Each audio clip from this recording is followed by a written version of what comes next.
short piece going on today. The name of the story for the folktale of the week. The folktale of the week. So family, we're going to have the discussion tonight, but allow the discussion to echo in your soul, to echo in your heart, to echo in your mind, and grow from it and share it. You know what I'm saying? Share with other people if you like the show. Let everybody know what's going on here at Gye-Nyame. Oh, my fault. By the way, I need to let you know that you are now listening to Gye-Nyame Journey Media. This is a Heart of a Simple production, and we are now on FFGF, also known as Folk Tales for Grown Folks. Well, you know we strive. You heard it from the mouth of the baby. That's right. Text messages have gone out. It's up, and we are live.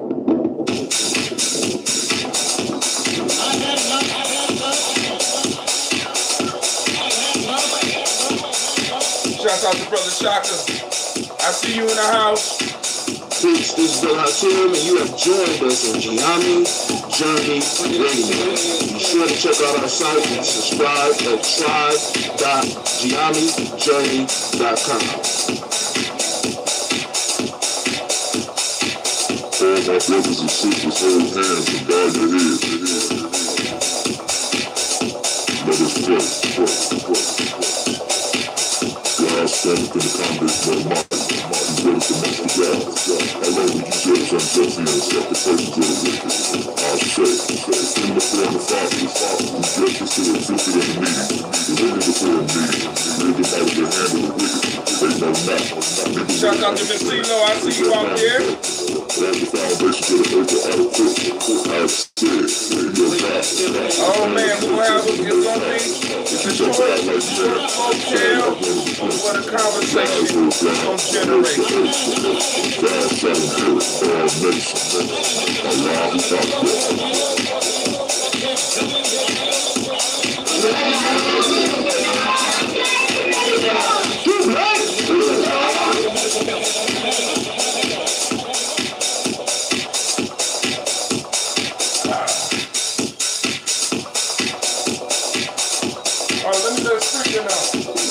This is Kadar Six, and you are now listening to Gye-Nyame Warrior Training. Keep up with the journey. Check out what we have done in the past. Go to journeyarchives.com.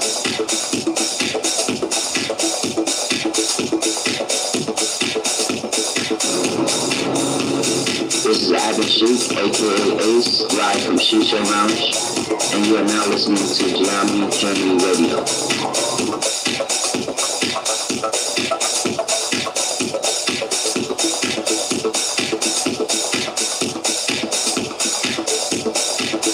Be sure to follow Gye-Nyame Journey on Facebook, Google Plus, and Twitter.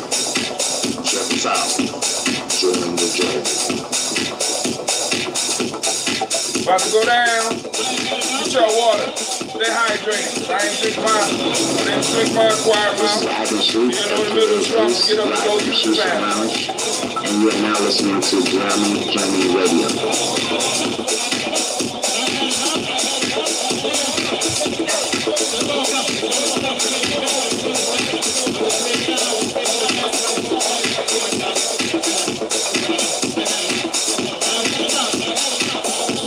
You are now listening to Gye-Nyame Journey Radio with Monica.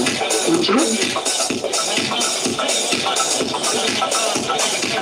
This is Marina with the Gye-Nyame Journey Radio.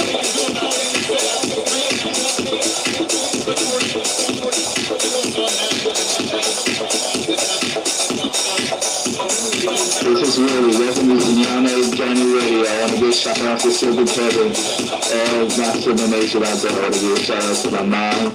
I give a shout out to my dad for raising me and my parents for being around me. And I want to give a shout out to the people of my generation that's trying to do something big.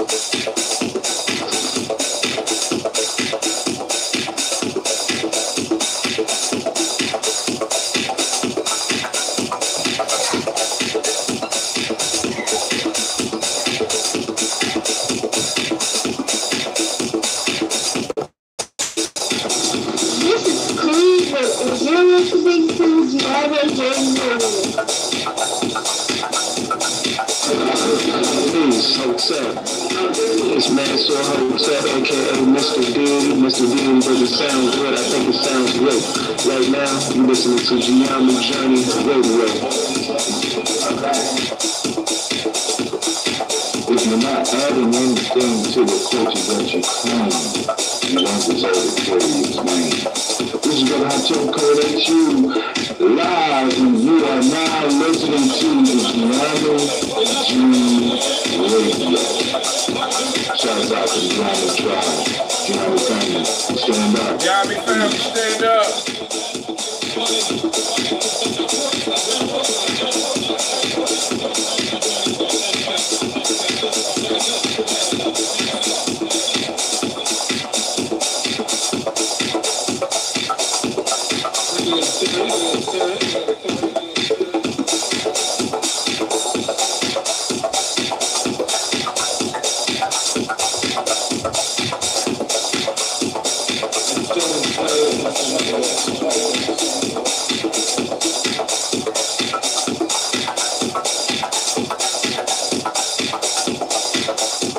If you're not adding anything to the culture that you claim, you won't deserve to carry its name.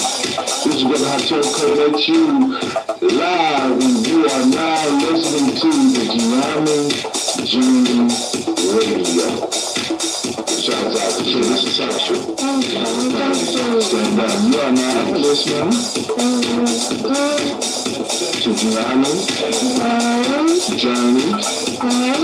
Radio. Peace.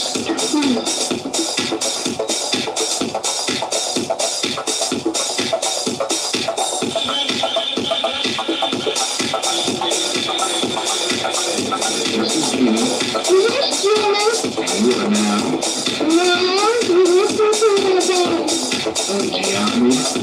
Gye-Nyame Radio.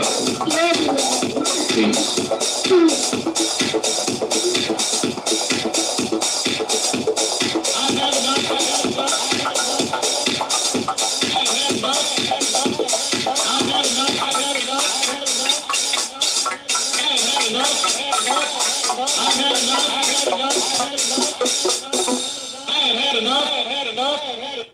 I've had enough, family. Listen. You are now listening to Gye-Nyame Radio, and we are about to turn it up. I am hyped up right now because we have been blessed with a folk tale that is short, that is concise, but yet the lesson that comes out of it will be profound for all of those that are willing to listen, for all of those that are willing to open up your minds and open up your hearts and listen to your intuition and open up your emotions and open up your spirit. This is going to be a life changer. Simple, concise, straight to the point. And we're going to get into it. We're going to get into it without any further ado. First, I want to send shouts out once again to all my daily toasters that keeps me going, right? It keep me going. But then understand also, family, I'm doing this for legacy, because one day I will not be here. But as long as these computers are around, my image will be available to my children by blood, by adoption, by spirit, or whatever. And they're going to be able to listen to the conversations that we had. And these very conversations that we have may save their life, may help them get inspiration when they need it, may check them when they need to be checked, right? May enlighten them, may enrage them, right? But whatever it does, you know that you played a major part in it, family, because like I said, I do this for you, but I also do it for me, but then most importantly, I do it for the future, right? So it don't matter how many I got. It don't matter how many people watching. And family, this is the piece that I'm trying to get you to understand. When you say that you're part of Gye-Nyame, when you say you're part of our tribe, you have to be carving out some type of legacy for our children. Not your children, our children. Because we got to bring them together. We got to have these festivals. And speaking of festivals, wow! We got the Malcolm X Festival coming up this week. right? Malcolm X Festival on this Kaumba at 12 noon. Drum car will go down and it's going to be popping off. And family, I hope to see your face in the place. Stop by for a minute, support some of the vendors, come get some food, come to the EEC circles, that's emotional emancipation circles, because some of us need to be emotionally emancipated. Come listen to the speaker, Abu Toure, as he break down Malcolm X's legacy and what it got to do with us today. Come listen to the band. Come hear some music. Come hear some, we got 2 top-notch DJs, you know what I'm saying, that's going to be playing. It's going to be a good time. We're going to have things going on for the young people too, right? So it's a whole family event. Cultural stabilizing event. Come on out. Shaka even coming down. Shaka going to be coming down and bringing some music. He going to bring his music. He going to bring some, for some of y'all that want to learn some instruments, he going to bringing down extra instruments, and some of y'all might be able to purchase them. You know what I'm saying? He's going to be bringing down some June, because Brother Hatim don't got that. That ambrosia is gold. The ambrosia is gold. I drunk it all. I drunk it all. And the elders took the rest.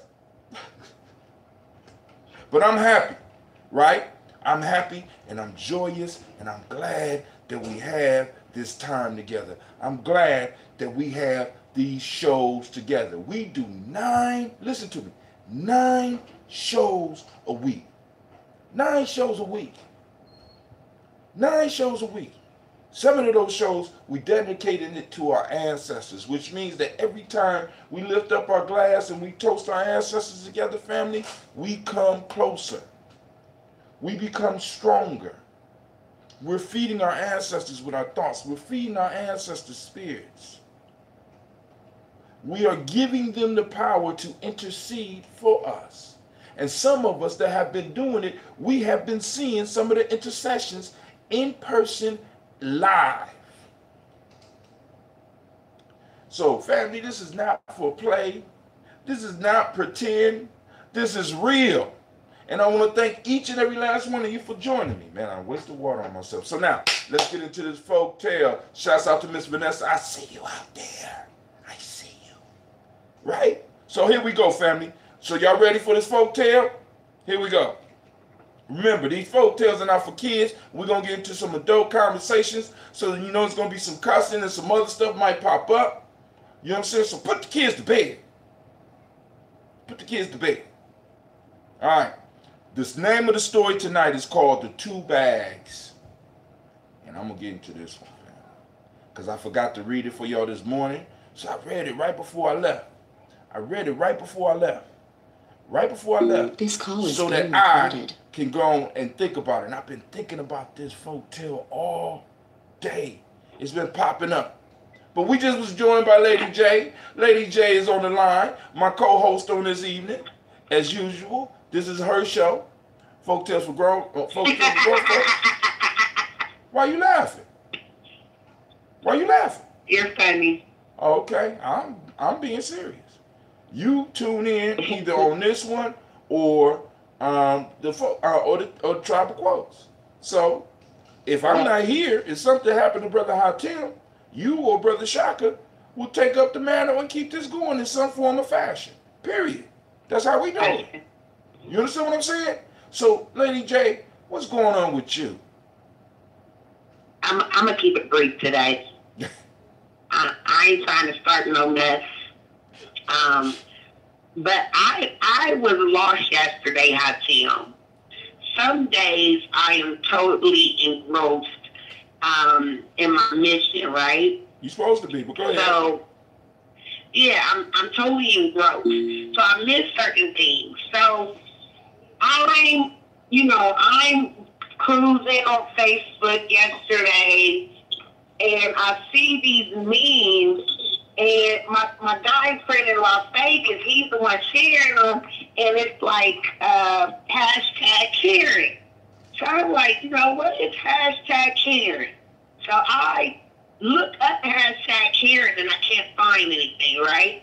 Mm-hmm. So I see another friend posting, and what they're posting is these random memes with this white woman in the meme, right? Right. So that holds a cell phone. So earlier that morning, I had changed my station. I usually listen to gospel because I'm going into work, and I really need to get my mind in a place. Yeah. So I had switched my music, right? Okay. So I hear Charlemagne talking about the incident where the white woman calls the police on the people barbecuing, right?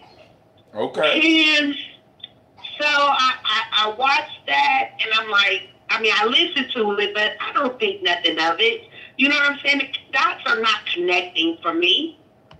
And so later on, I see the hashtag, and then I have to reach out. I post it, and I say, someone please help me, because obviously I've missed something. So they began telling me that the white woman who's appearing in all these memes is actually the woman who called the police on the people who were barbecuing. So, of course, I go look at the video. And I'll tell them what happened next was that I spent probably 2.5 hours watching and reading different articles about people who had the police called on them for just being black, right? Mm-hmm. So I see that, it started with the Starbucks, right? Then there was an incident at another fast food restaurant. Then we have the issue with the Marley's granddaughter, I think it was, leaving the Airbnb location. Then you have these black women, 7 black women, who are part of this golfing, golfing sisterhood, some type of league or something they started, and they're kicked off out the golfing place where they have a membership, where they're members, right? Right. They're kicked out. And so 2 things came to mind, Hatim. But only one thing was important. And I really don't think it's just another smoke screen. I just have to say it. It's another smoke screen. We are being bombarded with propaganda. And although I find fault with what is happening, I am not oblivious to the fact that all of a sudden, every other day, some Becky is calling police on some black person. Oh, I forgot about the girl at Harvard. No, who yeah. was acting It was in the Yale. common area. It was Yale. Where was Yale? Was it Yale? Yeah, it was Yale. Okay. Yale. The That young was built black by woman, dope money and black people. Dope money and black Yes. people. But go ahead. Yes, and so I forgot about her, but and so I know, I'm thinking about to myself, and I'm like, this shit happens every day. Right. You know what I'm saying? All of a sudden, it's going to make its way to the front of the media, but it's just like what happened. I remember when Eric Garner. I remember when what was his name? What was the first victim from the police shooting? Trayvon. He wasn't the first, but yes. that's the first one. Right. That's the emergence of all of this, where it became super public, because it's something that we all knew about, but it became It's something super we all knew public. about. Right. Yep. And it became It's something public. we all right. knew. And it became public. And not only did it become public, but it was promoted, it was shared, it began to be ingrained in our mental. And if, at that point when they, and it even went away for a minute, because you had Eric Brown, you had some others, and then it died down, right? Right. And then it came back with a vengeance, because they had created this whole Facebook Live. And now you have people being murdered by the police on Facebook Live. And the only thing that I could think, thank you for bringing awareness to something we know happens. But at the end of the day, this is like modern day lynching. And when they would bring people out to watch people hang from, watch blacks being hung from trees and instill fear, that's what I felt. That's what I felt. I felt like you are instilling fear in people with this propaganda, with these cops, because we know it's been happening. But but when we see Eric Garner, and I will never forget watching his lifeless body on TV. I had never seen a body like that, right? I've never seen them share a lifeless body on the news like they did Eric Garner. That is burned in my skull. You know what I'm saying? That's burned in my brain. But there's a hidden agenda. So now we have all of these constantly. You know what I'm saying? Now everywhere we go, we get kicked out. People want to boycott Starbucks, but I couldn't figure out why were we boycotting Starbucks. It wasn't like every Starbucks is individually owned, right? Yeah. Well, but they all up under one umbrella. I mean, it's kind of like that, but they all have the same training program. They all provide the same benefits. So Starbucks as a whole, when you boycott Starbucks, you might be boycotting the individual owners, but they still feel it because it's a corporate thing. So it's not necessarily an individual owner. You know. So it's kind of funny because it's not. I don't think it's quite like McDonald's where you go and you could buy you an individual Starbucks. You understand what I'm saying? Okay. You said it's not a franchise. I can't just. We got to look that up. I'm not 100% sure that that's a franchise. So we need. Well, go ahead. Okay. Because if it is, it might change. It doesn't change the game entirely, but it changes the game some. But I think that people, at the end of the day, there was a bigger picture. And the bigger picture with the Starbucks, and then, like I said, there was a restaurant. People just started posting their interactions with these places. Right? These people that work, these individuals that work at these places that have their individual views, right? That may not be the views of the people that own these restaurants. And so what I noticed is one thing that can come out good is that we do need to reflect on where we spend our money, right? If we're going to decide not to purchase and support, which I don't support. I mean, every now and again, I can't afford Starbucks. I call it $5, but I'm going to give an alternative. And then my alternative has to be some type of black-owned or community, some type of store in my community. Well, you can always drink that ambrosia. Well, go ahead. I'm just saying. Yeah. Or you get that June, that red. You say? Huh? In Columbus, they can always get that ambrosia. You know what I'm saying? Okay. In Cleveland, they get that June, that red. You know what I'm saying? We got businesses popping up all over. Is it caffeine? Huh? Oh, it's much better. It's much better. But hold on, I think it's Anubis, and he's our family researcher. Franchises can very easily be taken away from the franchisees for underperforming amongst other ridiculous scenarios. So he's saying that you can affect the owner of the franchise. You know what I'm saying? So and the owner that owner that business affects the bottom line of the overall business. So when you hit a franchise, you kind of hit them all. So but Lady J, I wanted to remind you of something that you started with. You said I was going to keep it short. God damn. I mean, yeah, I just want to throw that out there. I just want to tell people to be mindful of the tricks that are being played. You know what I'm saying? Be mindful of the tricks that are being played. And this media game is very powerful, and we have to be able to dig out the bigger picture. Now, you know what I'm saying? And there's a bigger picture to this. This is one of the reasons that we get on here and do what we do, because we have to form our own media. Now, we might not never reach millions, but if we reach tens and hundreds, we can make a major change. You understand what I'm saying? Because the whole piece is changing the thought patterns, giving people the skills to analyze situations and see the bigger picture. And that's what Gye-Nyame Journey is about. That's what your platform is about. That's why I love when you get on, whether I agree with you or not. You have been consistent since you started coming on the show and talking about the influence of the power of propaganda and what to watch out for and what to do. Now, it's propaganda. I hate to say it, but it's propaganda. No, don't hate to say it because that's what it is. Everything, in a sense, is a form of propaganda. Even symbols is propaganda. Hell, what we doing right now is propaganda. We got to understand anything that's coming from the external, because when you look at the self, the definition of self is absolute, complete, and perfect qualities of a being that are not influenced by external circumstances. When you are exposed to external circumstances and are influenced by external circumstances, that is called propaganda.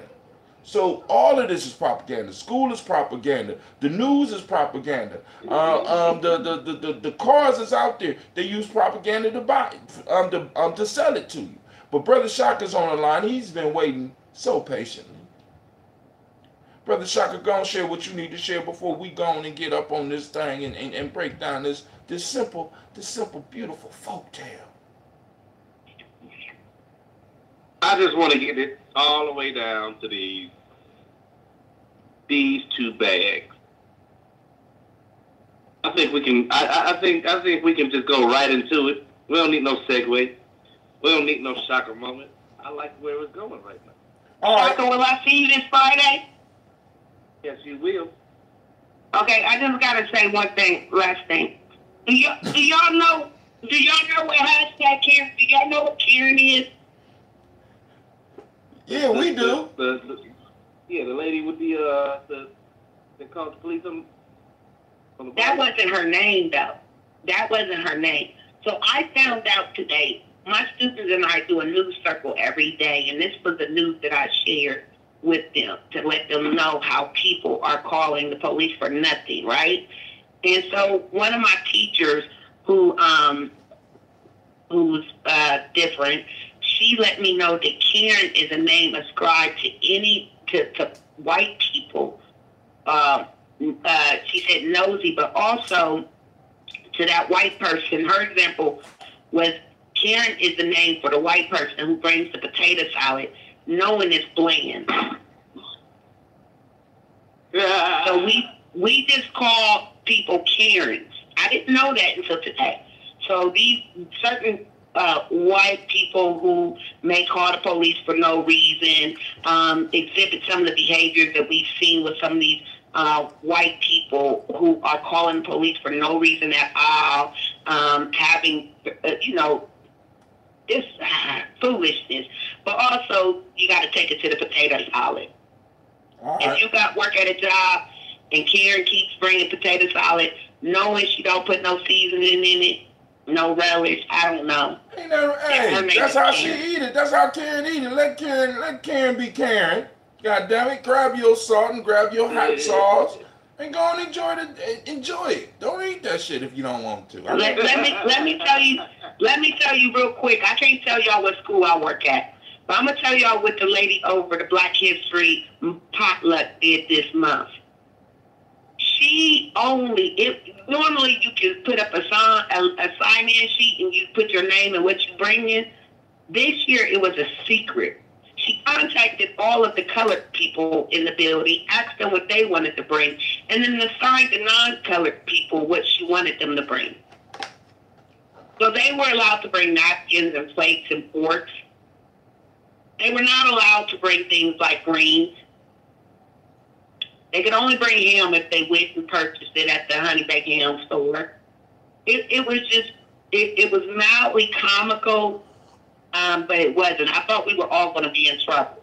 I didn't even want to take part in it because I just felt like, damn, this is deep. Very deep. So let's get into the folktale, family. You ready? Very simple. Let's do it. Very quick. Every man, according to an ancient legend, every man and woman, according to an ancient legend, is born into the world with two bags suspended from his or her neck. All bag in front is full of his neighbor's faults, and a large bag behind filled with his own faults. Hence, it is that man or woman are quick to see the faults of others, and yet are often blind to their own failings. Once again, Every man, according to ancient legend, is born into the world with 2 bags suspended from his neck. One bag in front, the bag in front is full of his neighbor's faults, and a large bag behind filled with his own faults. Hence, it is that men are quick to see the faults of others, and yet are often blind to their own failings. Anybody want to go first? Because I'm going to tell this mother. If y'all don't get in now, let me strike that. And by the way, class is in session because I'm about to tear it up. You in the front, sit down. Class about to start. Go ahead. Anybody want to go, or y'all want me to go first? I'm gonna jump on in, hot tip. Because I know you studied it. I'm gonna jump on in on this. Now you got 2 bags. 2 bags. One of your neighbor's thoughts, and one with your own thoughts. The one in front is of your neighbor's thoughts. The one in the back is of your thoughts. Did I get that all right? You got that right, brother. You know, as I'm not gonna get into what I was about to say, because I think our last conversation was pertaining to, But what I will say is this: is that the way that people perceive you, especially your nucleus, your circle of those who you really, really get down with. Some of us have relationships where we never really get an opportunity to get on the field with our team and to see what we made of, to be able to establish a rhythm together and be able to anticipate how we're going to move under pressure. And because of that, we move different in our inexperience of each other.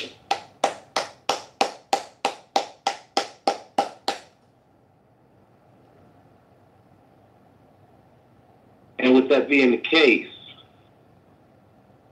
if we never are caused to deal with each other, we wouldn't even know the difference. That's my take. In now. Lady J, what's up? All right, so when I was in school, my dad used to make me carry all my bags home, right? My books.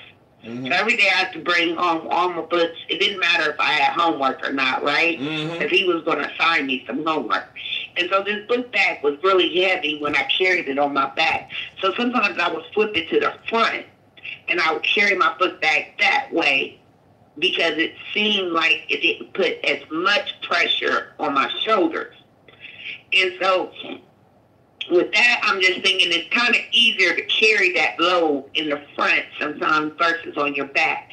But I think that it is, folktale is very true.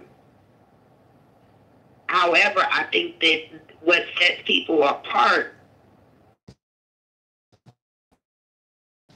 are faults, recognize their faults,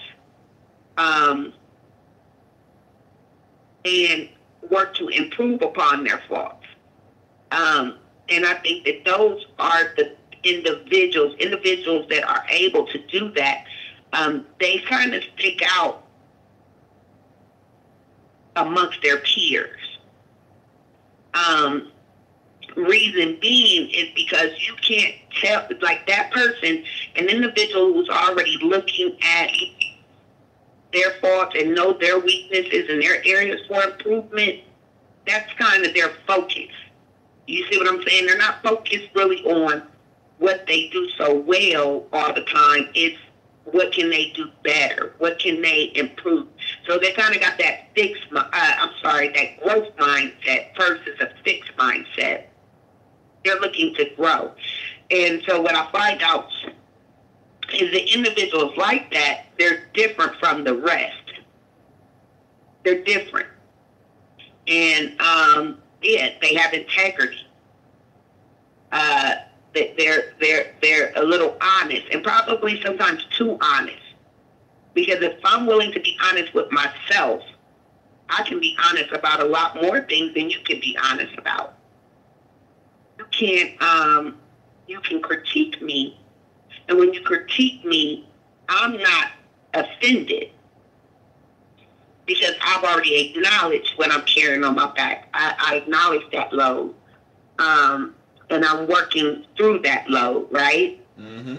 And so that's kind of what that makes me think about. You know, not all people are like that, but I will say that most people, it's very easy for them to critique others versus recognize their own faults. I do find that to be true, but I find that those people who are the opposite are like one in a million. You know what I'm saying? Far few and in between. But you can always recognize them again because they're the people that can take that criticism. They're the people that can take that critique. They're the people that have that growth mindset instead of looking as if, oh, they're not acknowledging what they can improve on or what they need to do to be better. They've already identified that, and that is their focal point.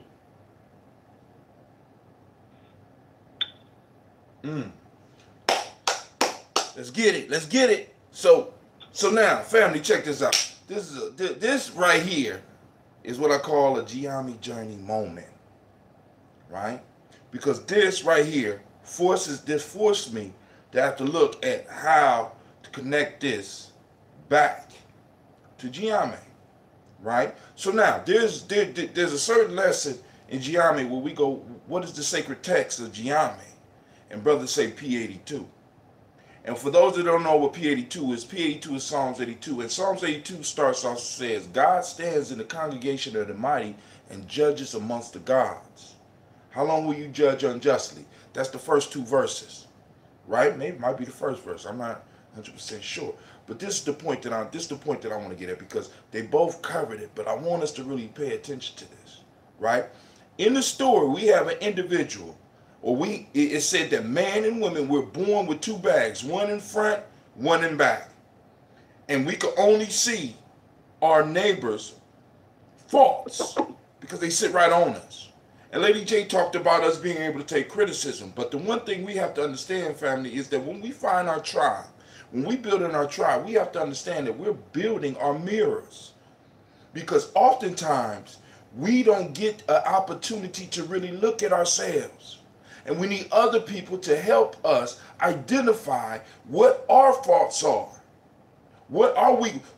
Sometimes people might need to go to our back and let us know, dude, you carrying this with you, you carrying that with you. And you have to be able to take that because how can we become the congregation of the mighty if we're being held back by this old baggage?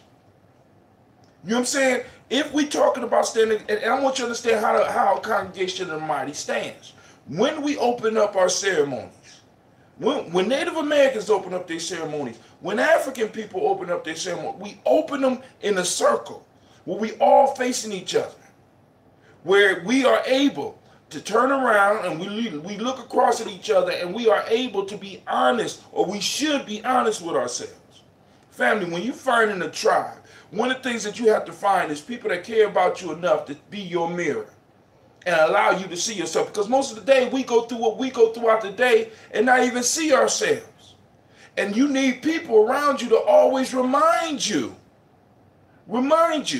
that you might be picking stuff on other people that is actually belongs to you. They might need to help you identify the garbage that's in your bag rather than the garbage that's in other people's bag.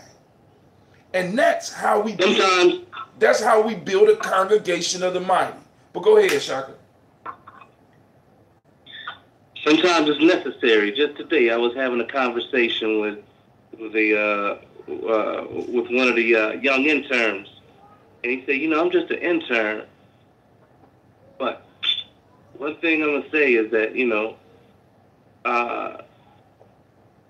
I wish that people did appreciate you more, because I feel like what happens is that you criticize, or not criticize, but you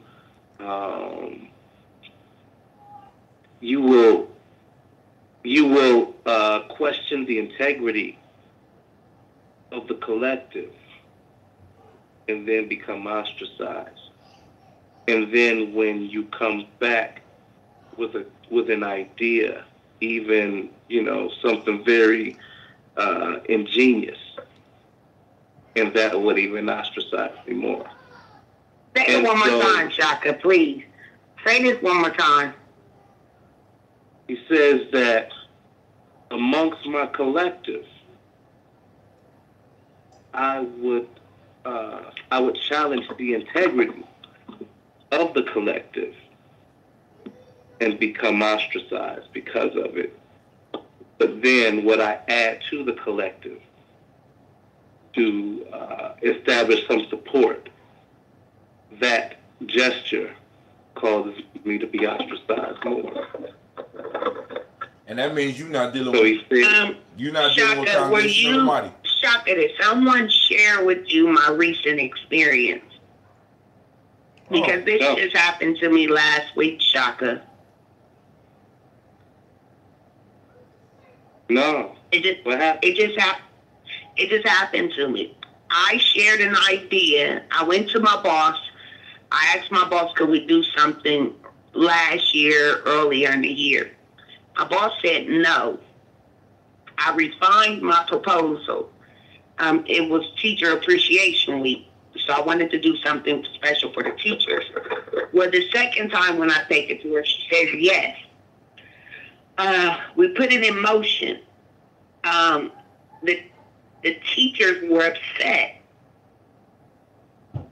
I was doing something not only that I had proposed previously, but something that they had also proposed previously. But because I was able to get my principal to support it, they all of a sudden you don't like it, right? Wow. All of a sudden you have a problem with it. But the initial problem that they stated was such and such is upset because she asked, could we do this? And she was told no. But now all of a sudden it's a bad idea. When you proposed it was a good idea, she said no. I proposed it prior. She said no. I refined it. Maybe she was just having a good day. She agreed. The idea didn't change. Right? But the owner did. The idea didn't change, but now I'm the bad guy. Right. And I had to deal with that opposition. So what I resolved was that from now on, I'm not proposing anything. No, okay, but I hear you. Yeah, this is what I'm going to do. Because it's not about me. I don't care. You know, some of these things I want to put in place, I don't care who presents it. You see what I'm saying? I could suggest it and have somebody else present it. And it would be well liked. Yeah. But as long as it's not coming from me, right? So they're going to buy it. Yeah. But this is the issue. This is the issue. Listen to the verse. God stands in the congregation of mighty judge. Because a lot of people are like, Brother Hatim, that's not Afrocentric. That's not, you know. But I find wisdom wherever I can. God stands in the congregation of mighty and judges amongst the gods. How long will you judge unjustly and accept the persons of the wicked?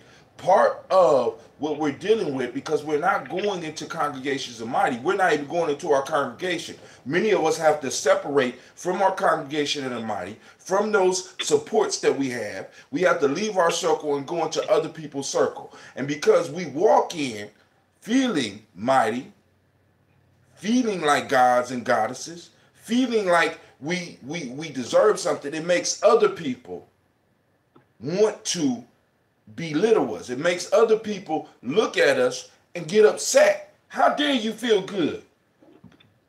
You know what I'm saying? How dare you come in here happy? How dare you not have no money in your pocket and still walking around here like like you got some type of control. How dare you have a good idea? And many of us have come up feeling guilty about this shit because this comes from not only our people, but it comes from the outside as well. So that's why we got to have a congregation of mighty. And this is the key piece right here. It says, how long will you judge unjustly and accept the persons of the wicked family? When we're building our tribes, when we're building our villages, right? We know what goes on outside of us. Because when you leave and you got a certain quality about yourself, you're going to have people nitpicking. You're going to have people looking at all your faults, not looking at theirs. You know what I'm saying? They don't even want to turn. They won't even turn around and let you look in their bag. They don't want your help. That's why you got to have your congregation of mighty so that you can run to. But this is the issue that we got to be careful of. It says, how long will you judge unjustly and accept the persons of the wicked? Many of us are allowing into our congregation of the mighty, and this is what makes it not so mighty. We allow the persons of the wicked. And the persons of the wicked are individuals. Usually wicked individuals are individuals who don't want to reflect or look upon themselves. See, I mean, think about this. A wicked person is totally outward driven. Hell with me, it's all about everybody else. Okay, let me say this, Tim. Go ahead. Because you guys are just helping me. Because for 2, 3, 4 days, I was on a rampage. Okay, Not you. I was on a rampage. Not you. Oh yeah. You know what that looks like. You know what that looks. I was on a rampage, and tomorrow I'm on a different rampage. So when I approach you tomorrow, just be ready with your pens and signs. I have a petition that I need some help with around that building. But anyways, so what ends up happening? The suggestion that I made was for I'll sign it at the Malcolm X Festival on May 19th at 12 noon. Okay. At the Millennium Community School. Go ahead. The Millennium Community School. I had proposed that we do teacher superlatives, but guess who would be doing the voting? Not the adults. The kids. The students. Oh, they definitely didn't like that. They didn't like that. No. Girl, I already know. They hated it. I already know. We already know. They hated it. Just from my experience with you, I know that you got relationships with the kids, and they're not going to like that. Okay, so look what I do. I just explained this to someone. I didn't take any awards. I won, but I was the one. I was leading it, so I know I won. It doesn't matter if anyone else knows I won. I gave it to the runner-up. But the point was that they were so upset that this was going to be a popularity contest. But my girlfriend told me the best advice because she seen that I was on a rampage and she wanted to bring me down. And she said, Janelle, you have to realize that these people need to reflect on their teaching practice.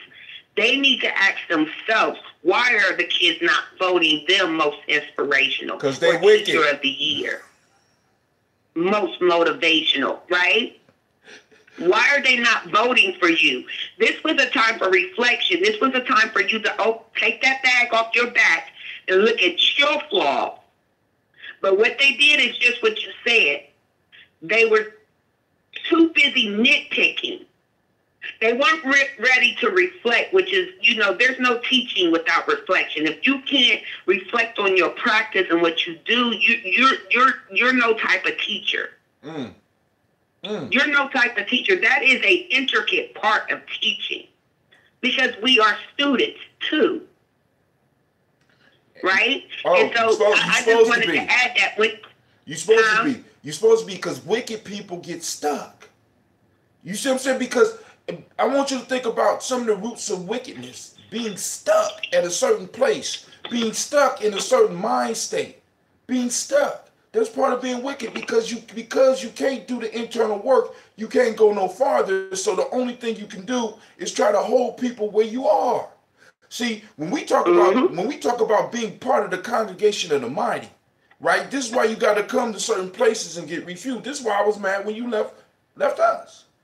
You know what I'm saying? Because it's like, boom. Because it's like, you know, but then, like I said, you come back and you know, boom, I joke with you or whatever. You get mad or you joke with me and I get mad. We walk away. We recharge each other. We remind each other, look, you're human, but yet you're divine. We as human beings, we rest in a paradoxical position of divinity and total fuckery. We're right in between, right? And it's the piece that we have to understand is that we have to be able to remind each other. And when I'm acting out of my front bag, at the front bag that I possess, and I'm blaming other people, you got to bring me back down. And when I'm acting out the back, when I need to be acting out the back bag, I need to do the reflection. You reminding me that I'm divine, and you helping me. By, you know, and then sometimes we're going to have those conflicts because that's the whole piece, man. It's like I'm talking about this congregation of the mighty because the congregation of the mighty is what we need to build. Because it says God. It said in the beginning, they said God stands in the congregation. I ain't say God stands in front of the individual. It didn't say God stands in a group of punks. It didn't say God stands in a group of beggars. It said God stands in the congregation of the mighty. And we got to be clear on what that is. That means that I have worked on all 5 parts of my being. My intuition is together. Why? Because with my intuition, I can hear the subtle whispers of God. My mind is straight. I can follow the directions of God. Right? My emotions are straight. So I can feel when God is coming through somebody else. Right? My spirit is straight. So I'm always connected. My body is straight. But most people you're dealing with, they're off on one of those. Period. So when you come to the congregation of the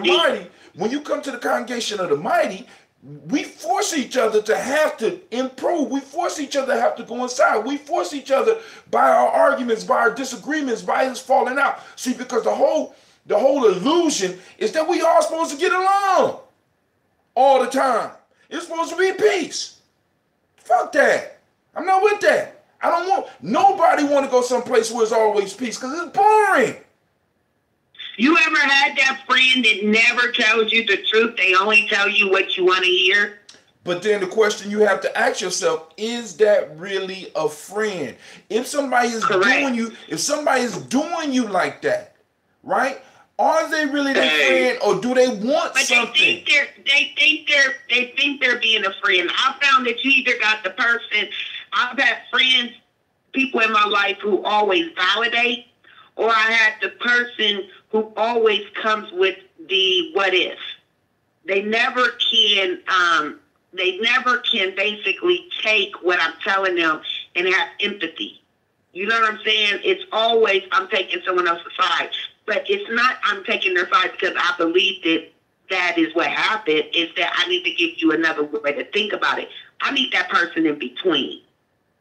I need that person that can sense well, what I need is validation. I need that person that can sense what I need is you to tell me the truth and let me know that I'm not looking at things the right way. And then I also need that person who can just basically give me both sides. And that's what Shaka was hitting on when he's talking about us coming together and practicing. Right? Nation building isn't something that we just come together and all of a sudden stuff happens. We got to practice so that we can know people's personalities and we know where to put the best people in the best places. You know what I'm saying? We're playing the game of life and we're going on the court without ever practicing together. We're going, nothing for nothing. Nothing for nothing. But see, if we ain't in the business of closing deals, then we ain't in the business. All right. I know, just firsthand, just seeing this happen. But back in 2008, I've seen teams of like wholesale mortgage brokers and their appraisers and their processors. I mean, they have a person for everything, and they connected in such a way where it's like, yo, at the end of the day, whatever they want, they making it happen. And they making like tens of millions of dollars just by doing this process over and over again. When it comes down to the appraiser, you know, going out and seeing, you know, what the person is asking for, like, you want an additional 50 grand? Oh man, well, we're gonna have to make this bathroom look like this. And they swapping pictures all over the place. I'm telling you, it's not to say that this is what we should be doing. All I'm saying is that I've seen how the people that want the money, they put all the bullshit aside and they do what they in their lane to do. And now, just the key piece. In those type of situations, the money is the reward. It's not necessarily the goal. See, a lot of times we come together and it's money is key. Like money was important for the Malcolm X festival to jump off, but it wasn't the key thing, because regardless of whether we got the money or not, we was going to make it happen. Right? Tell me again. To say that again, because I need to post that on my Facebook right now. You gotta catch me. You got to catch me when I don't know what the fuck I'm sorry, family. You said money is not the goal. Money is the reward. Money is the reward. Is that right? Yes. See, because money is a tool. See, looking at money as looking at money as your goal is like looking at a wrench as your goal. No, it's what you do with the goddamn wrench that makes it possible for you to build things. Money is a tool, and we've been looking at money as the end. Get out and get your money. It's a byproduct. It's a byproduct of what we're doing. It's a natural byproduct, because when you work together, you produce resources. So the resources might come in the form of money. The resources might come in the form of connections. The resources might come in the form of skills. The resources might come, I don't even know. There's so many different ways that it could come. But like I said, our intuition, our emotions, our mind, our spirit, and our bodies all have to be working so that we can pick that shit up. But many of us, the money is the bottom line, and part of the curse of our generation was that we was raised believing that money was the key. It don't just get the bag. It don't matter how you get the bag. When I was in real estate, for a brief moment, I bought a house and I brought my brother Preston in to look at the house. My brother Preston walked through the house and he was like, well, it's nice. He real tall, so he got to bend down to get through a lot. Hey, man, this crib is all right. You know what I'm saying? How much you pay for it? I told him how much you paid for it. He looked at me and said, what? And when that look, just in his look, I said, oh, shit. So I started thinking about it. And I said, well, damn. If my mortgage for this unit is $700 a month and it's in the damn hood, how am I ever going to feel it? I might be able to feel it for a little while. You know what I'm saying? And I definitely don't want to work with Section 8. And the piece that I'm bringing to you is this. When I was driven to get the money, I was buying anything. I would buy it and it would be outpriced in the neighborhood. Why? Because the money was the bottom line. The money for the person that was getting me loan was the bottom line. The money for the appraiser was the bottom line. The money, you know what I'm saying? The money for the people to fix the house was the bottom line. We weren't working together for a higher purpose, to bring up our community, because what we need in our community, we need affordable housing, affordable quality housing. You know what I'm saying? But no, that's the bottom line. We got to get the bag. And many of us have been taken because we've been taught to get the bag. We've been taught to go and get into careers, not because of our higher purpose, but because we need the money.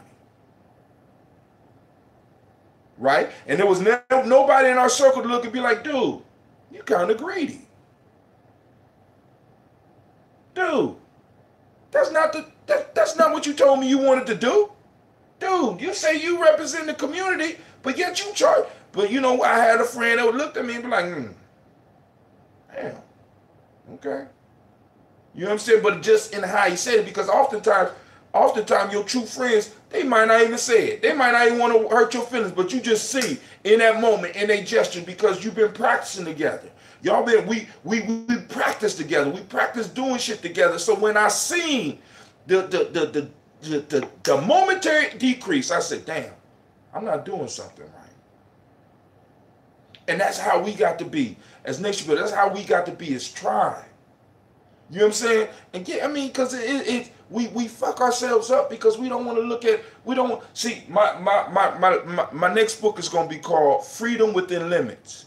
And it's all about haiku and how I used haiku to teach me how to deal with my limits. See, because when I was able to recognize my limits, I was able to write hundreds of haikus. Hundreds. Like it wasn't shit. I was dropping them on Twitter like it wasn't shit.